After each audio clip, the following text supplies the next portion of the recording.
It soon began to attack the police.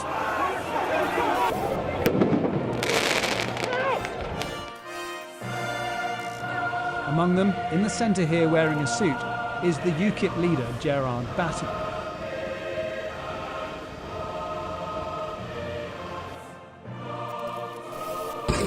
Missiles were hurled at officers, a police van burnt to a shell.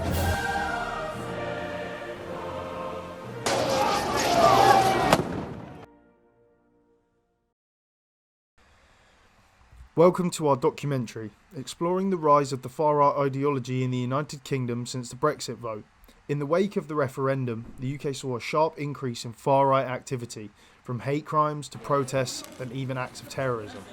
Through interviews with the London South Bank University politics lecturer, Voxpops from the public, as well as with people that are directly affected by the far-right ideology, we will delve into the complex factors behind its growth and explore its impact on society. Join us as we cover the rise of the far right and what it could mean for modern British politics.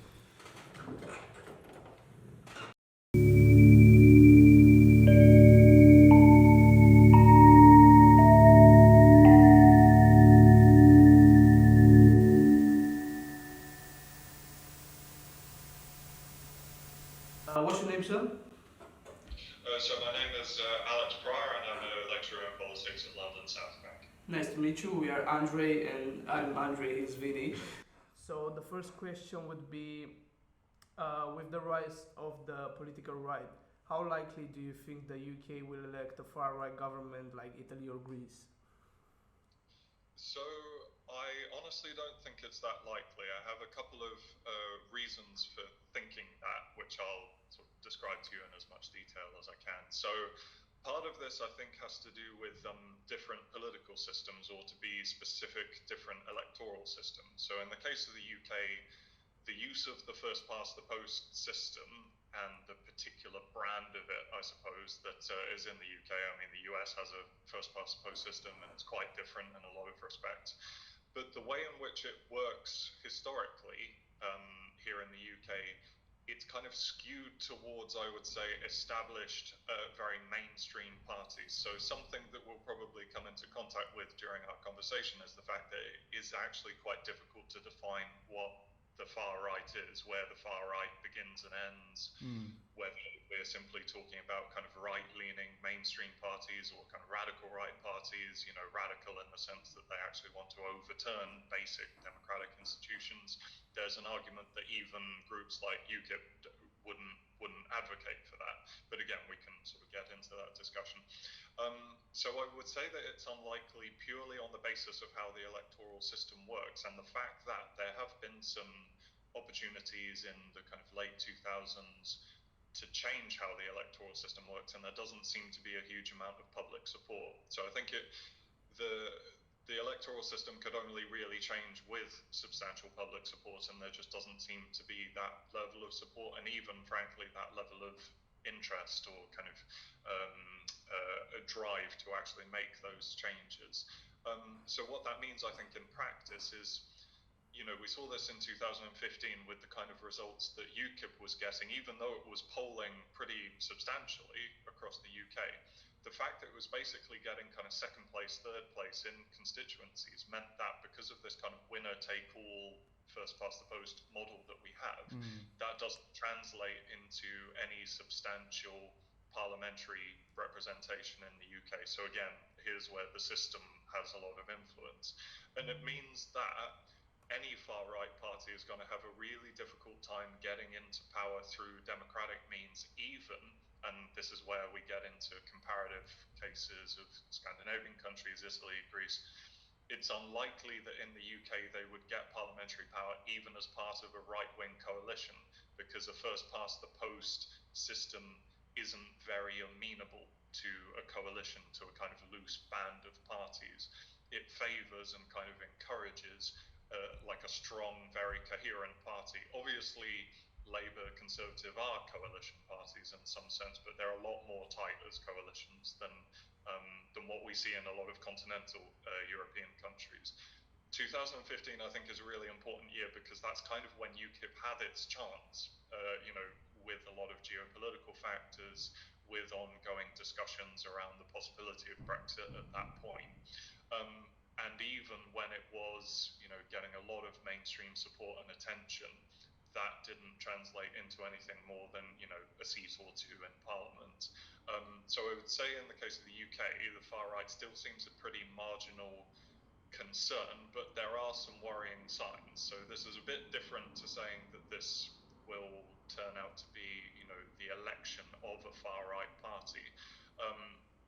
But we do see some, I think, quite concerning, from a democratic point of view, some concerning results in opinion polls and studies. Organisations like the Hansard Society, based in London, have had some concerning statistics around how many respondents would approve of a political leader bypassing the normal decision-making institutions like Parliament, for example. And that goes really quite against the political and democratic tradition of the UK. And that would seem to be a backdoor into populism, authoritarian populism, for example. So that would be a concern that the right wing poses.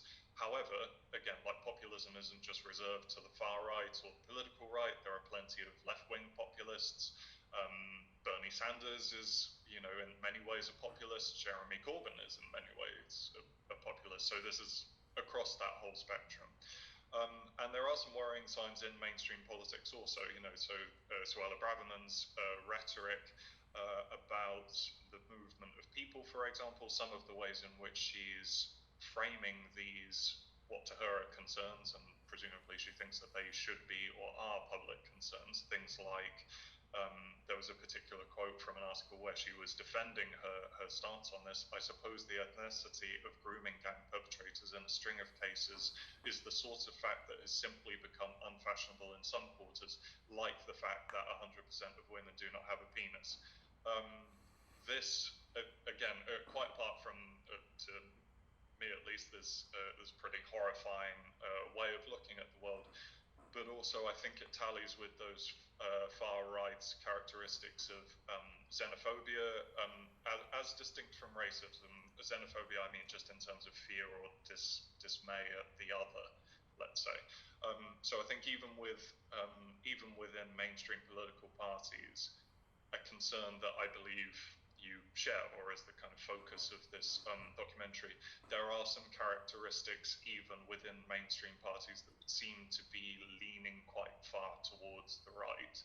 That's not the same thing, as I say, as electing a far-right government, but that's still, for the reasons that hopefully I've clarified, quite concerning as part of the democratic process. But I don't think it's very likely that the UK is going to elect a far-right government. I don't see that happening in the present political context. I think it would have been most likely in 2015 if it was going to happen. Do you believe that social media has contributed to the spread of misinformation, let's say, during the Brexit campaign?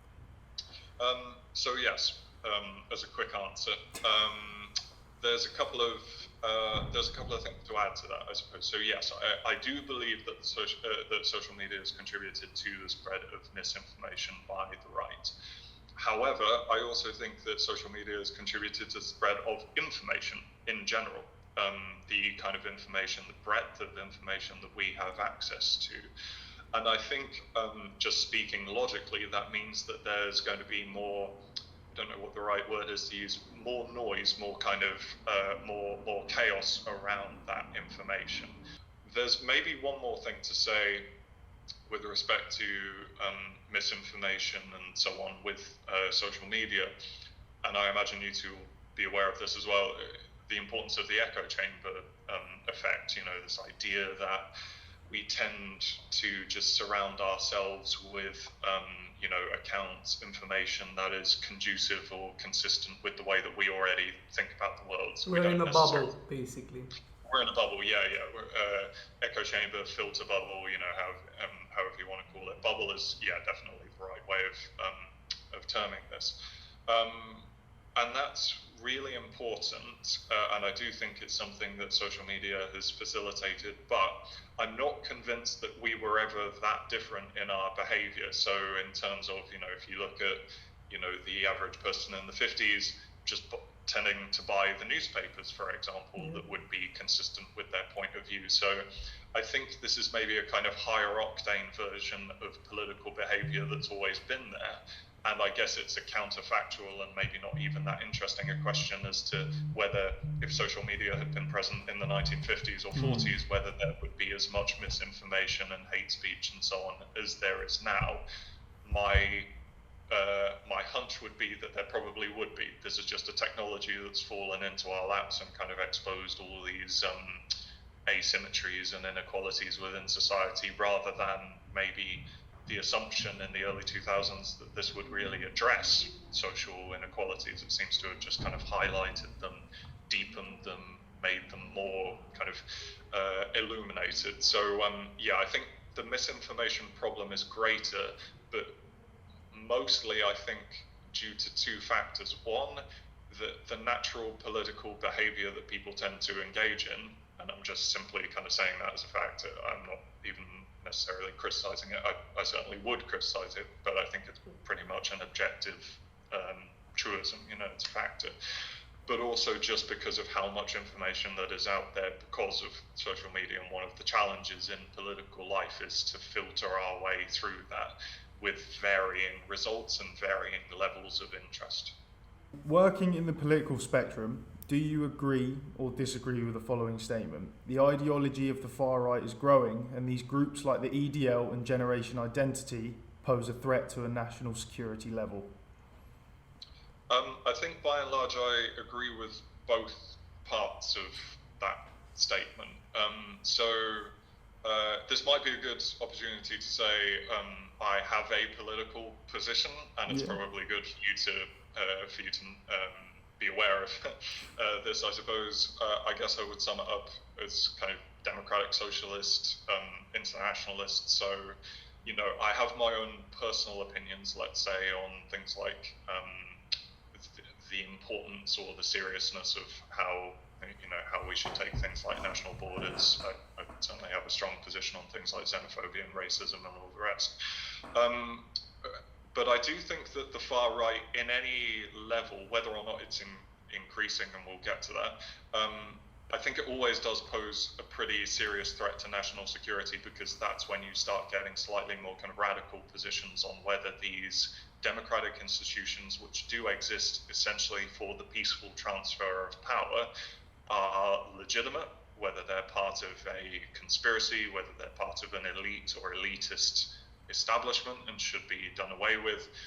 That's where we start getting real concerns for national security, because that's to do with just the basic fabric of what keeps a political and a social and economic system going. So I think that's a concern that's worth taking seriously.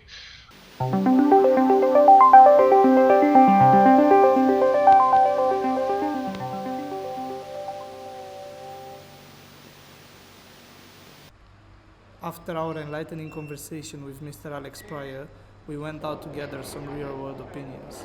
We conducted a series of Voxpop interviews with both the general public and a group of Orthodox Jews who were protesting in front of Westminster. It was a truly eye-opening experience to hear directly from those who are impacted by the rise of far-right extremism and the current political climate. Through these interviews, we were able to gain a better understanding of the diverse range of perspectives and opinions on the matter. The combination of expert analysis and public input allowed us to develop a more comprehensive picture on the issues at hand. Overall, the insight gained from our Voxpop interviews were invaluable to the research and greatly contributed to the in-depth of our analysis. Ready when you are? Yeah. Hello, what's your name, sir? Rabbi Asher Gret. I'm Andre, nice to meet you. What are you protesting about today? We're here to defend freedom, liberty and democracy. Do you think the government is authoritarian in terms of religious studies? British values has always been a basis for democracy and freedom. This is now changing, where the values are actually changing, and where they're trying to dictate how and we should educate our children. Parents do have rights, and these are the rights which we're here to defend. Do you think the government is leaning more towards right side of the political spectrum? The recent situation where the press has gone against the Orthodox Jewish people, inciting people to actually, we have suffered an increase of anti-Semitic attacks, and most of the stories in the press are based on hyperbole, untrue facts, and these stories are actually being quoted in Parliament as if they are factual evidence. So we have to come out and put our position to the government. We are our study was actually on far right and politics and all that, and we saw of anti-Semitic attacks against Jews, against Muslim people lately, especially after Brexit. Now, what I wanted to ask you is, do you think Brexit influenced this increase in hate crimes? We don't know what the influence was, but we know the reality, what is happening. Many people that we speak to, parents throughout the country, whether they're religious or even people who just want to home educate their children, they feel that the government is coming down with an autocratic approach, so that they are trying to take away the rights and break up the family fabric, which has been going back to the biblical times. Thank you. I just wanted to ask you a couple of questions. The first one would be, did you vote in the Brexit vote? I did, yes. Did you vote leave or stay? I voted to remain. To remain. Do you think that the government kept their promises of more of an independent Britain? No, I don't think they have. May I ask why? Well, I think throughout the process, I think the public was misled, and I think it was a vote that wasn't particularly, people weren't educated in their response necessarily. I'm not saying everybody, but I think it was a snap decision which has had massive implications for the country. And in terms of their promises, I mean, that whole NHS bus business was just an absolute lie, quite frankly. And the last question I wanted to ask you is, now looking back, would you change your vote? Absolutely not. Thank you very much. No problem.